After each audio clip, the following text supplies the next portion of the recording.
October 30, naka-receive ako ng email kay YouTube na qualified na ako as a YouTube Partner Program. So yun, in-apply ko siya at wala pa 24 hours. Nabago na yung analytics ng aking YouTube channel. Meron na akong revenue tab.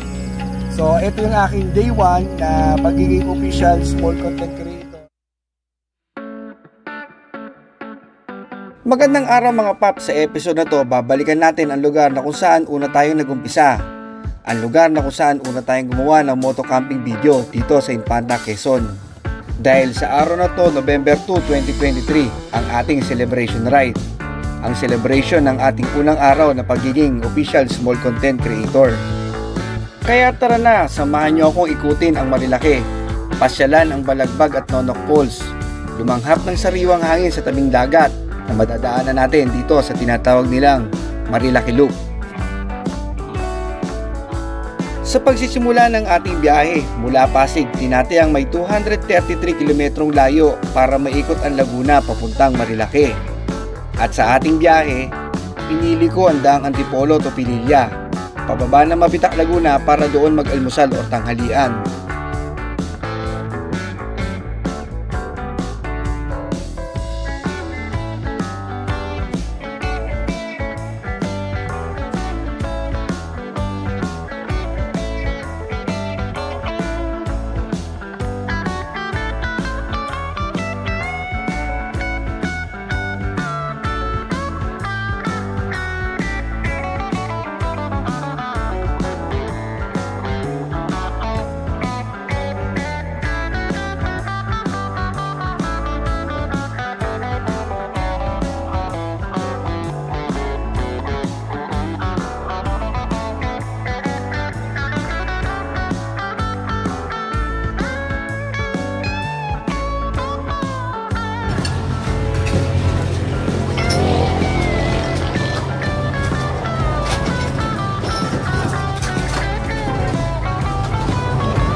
Pagkatapos ng tanghalian, sunod na bayan na ang Pami, Laguna, na kung saan makikita ang monumento ng Red Doors. At simula dito, tayo ay kakaliwa papuntang Pami Real Infanta Road para marating ang Barangay Tignoan, Real, Quezon.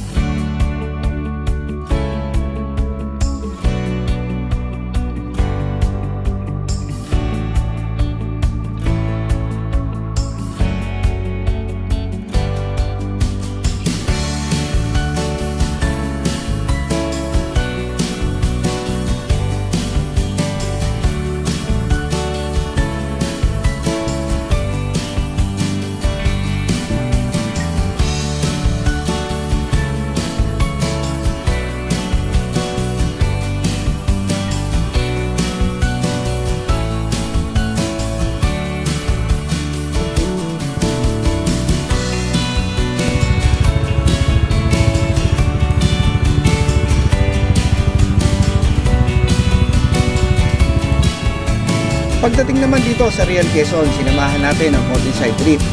Kumanan ako dito sa Real Mauban Road, na kung saan madadaanan natin ang Skyler River Resort.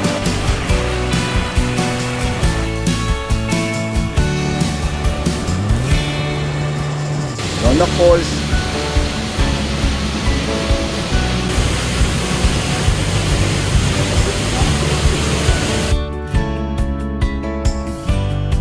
at ang Balagbag Falls.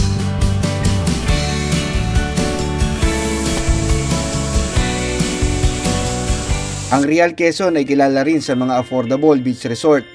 Isa din sa mga dinarayo dito ang pamimili ng murang isda na bukod sa sariwa, halos kalahati ang presyo nito dito kumpara sa Maynila.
nandito tayo ulit sa kilometer 106 dito sa Infanta Quezon. 6 months ago, dito tayo unang nag-start mag solo moto camping. So, babalikan lang natin dahil mamaya may sasabihin ako sa inyo. Lalakad muna ako.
So, kwento ko kayo ng ride natin today. Kanina umalis ako ng bahay is 12:30 ng 8:30 ng umaga ako umalis. So, nagdaan ako sa Teresa,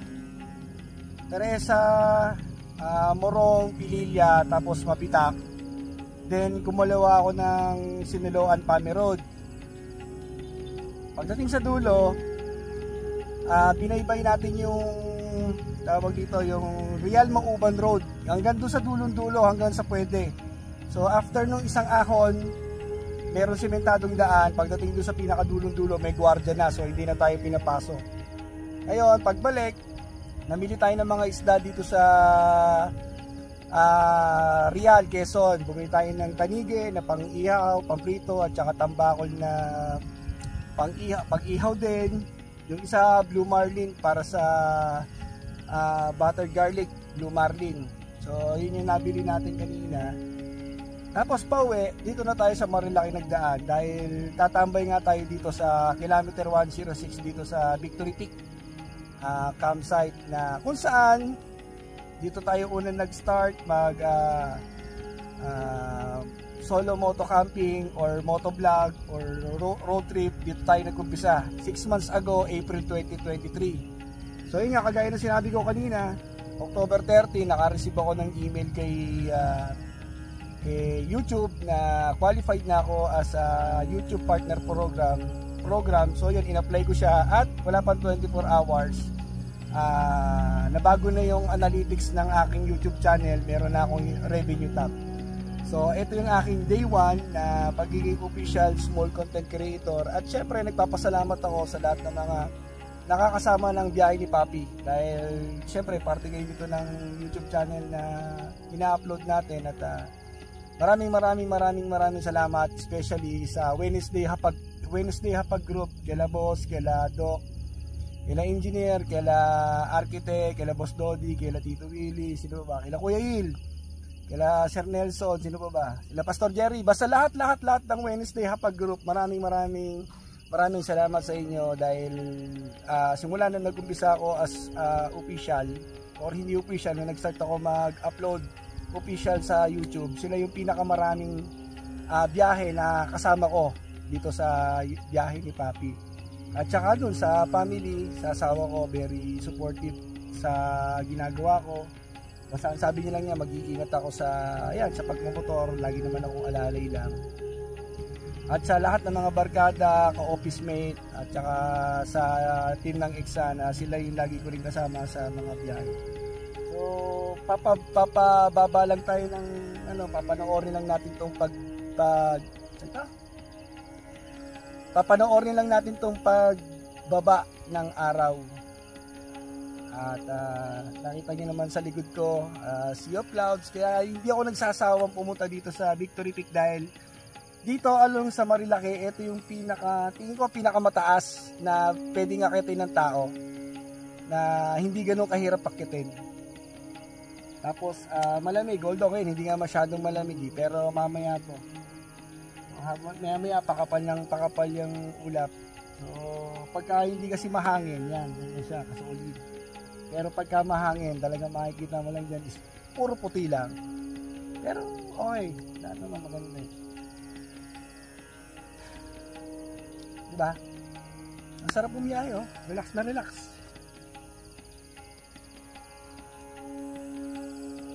So mamaya malolobat na rin tong ano ko, malolobat na rin tong cellphone ko. At babiyahin na tayo pababa ng Infanta Quezon. So kung anong oras ba, kung 5:30 or 5:45 ako bababa dito, malamang sa malamang gagabihin na tayo. So dahan-dahan lang naman tayo sa kalsada at hindi naman tayo nagmamadali. Wala naman tayong kasama, wala tayong hinahabol. Yan ang advantage ng solo rider. Talagang wala kang hinahabol, wala kang iniintay. Anytime na gusto mong huminto, pwede kang huminto, pwede kang mag-picture, hindi ka maiiwanan, wala kang maiiwanan, solo ka lang. So sasamahan mo lang talaga ng doble ingat dahil madulas ang kalsada. Pagka nagkaroon ng aberya, walang ibang tutulong sa iyo kundi sarili mo. So ayun lang mga paps, maraming salamat sa lahat ng mga sumusuporta at nag-subscribe sa biyahe ni Papi. Kung wala naman yung suporta nyo, hindi ko naman marireach yung 4,000 watch hours at saka yung subscriber. So hindi pa naman ako pagod, pero nag-enjoy kasi ako dito sa Sea of Clouds na nasa likod natin. Diba?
5:50 ng hapon.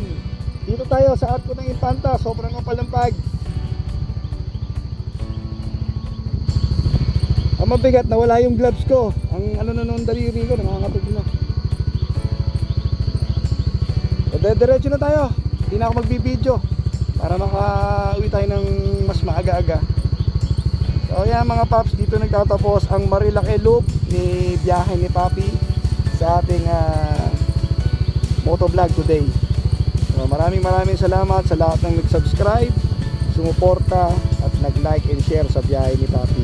So dito ko na tatapusin mga paps para medyo ang hirap kasi mag-drive dahil makikita nyo ang kapal ng fog. Sa cellphone medyo malinaw pero pagka yung mata mo na lang medyo so para makadiretso na ako ng drive at makapag-maneho ko ng maayos dahil bukod sa nanginginig yung aking kamay, ang lamig-lamig. So ayan mga paps, maraming salamat and see you sa susunod na biyahe ni Papi. Okay, let's go! So dahan-dahan muna tayo ng takbo. Wawa naman si kuya, kumusta kaya? Hindi ko alam kung lasing yun eh. Bigla na lang merong sumemplang sa harapan ko. Parehas ang bilis ng takbo namin. Buti na lang, maganda brake system ng LMAX. Kahit sudden brake, hindi ka sesame lang, naiwasan mo pa. Sana, okay lang si brother. Bumabakbak na ako pa uwi. Takbong 60-70 dito sa may area ng ano ba ba, LK. Bigla na lang sumemplang si kuya. Ewan, hindi ko rin nakita, basta bigla na lang bumalentong eh. Ang takbo yung siguro mga nasa 50. Sadsad yung padapa yung ano niya, ewan ko ano nangyari. Gagal muna tayo ng takbo. Buti na lang, naiwasan ko. Hindi, patay. Damay, Papi, sa lang. Dahan-dahan lang muna mga paps. Woo! Kinakabahan pa ako ng konti. Pero nandito na tayo sa area ng Tanay. Papunta na ito ng Pines Farm. Dapat talaga alalay lang sa takbo. Nag-slide yung harap niya. Wala naman ako nakitang nasa kasaan niya. Basta bigla na lang sumemplang, nag-slide yung harapan ng gulo. Hindi ko lang alam kung may iniwasan o ano. Ito, Pines Farm. Drive muna ako mga paps. Uwi lang ako sa pamilya ko.